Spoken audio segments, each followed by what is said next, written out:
If you struggle with shyness or social anxiety, check out our free No BS training course with actual useful advice you can do from home. None of that just get out there nonsense. The link is in the description below. For now, let's get to today's question. The question, what are the steps to avoid my shyness? Most people feel shy at one point or another, but for some, shyness can be so debilitating that it prevents them from participating in social situations that are important to personal or professional goals. Shy people want to be close to others but fear being rejected or criticized, so they avoid even social events they want to attend. They often end up feeling lonely and isolated, which increases their risk for developing other problems like depression or anxiety. Sometimes people will try to overcome shyness by self-medicating with alcohol or drugs, which increases their risk for substance use disorders. Full source, 13 confident ways to overcome your shyness. Moldita. Shyness, unlike introversion, which is associated with being quiet and reserved, is characterized by a strong tendency to overestimate negative scrutiny.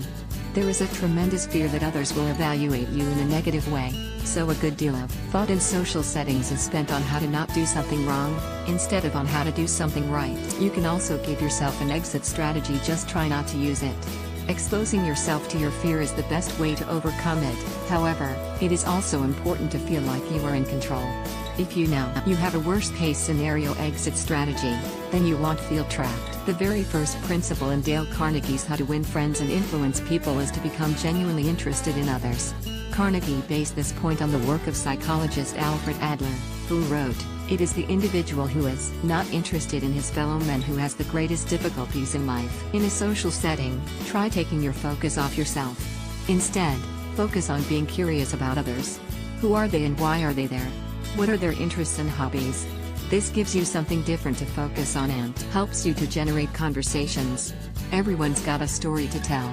Find out what it is, then sit back and listen. People love to talk about themselves. The way to be the most interesting person in the room is to find others interesting. Shy people are often highly critical of themselves, and their inner dialogue can be very harsh and include things they would never say to other people. When you judge yourself harshly, you are more likely to assume that others will judge you in the same way. Your inner critic can cause a lot of emotional damage, robbing you of peace of mind and self-esteem. Every social situation you put yourself in is a mini social skills workout. The more you do it, the better you get. If your shyness is more severe, there are effective treatments for social anxiety that include group and individual therapies, and in some cases medication. If you feel like you might benefit from these, consult a mental health professional. I always thought I was shy because my aggressive and dominant friend always talked over me. Now I realize I am not shy. I just don't like hanging out with her.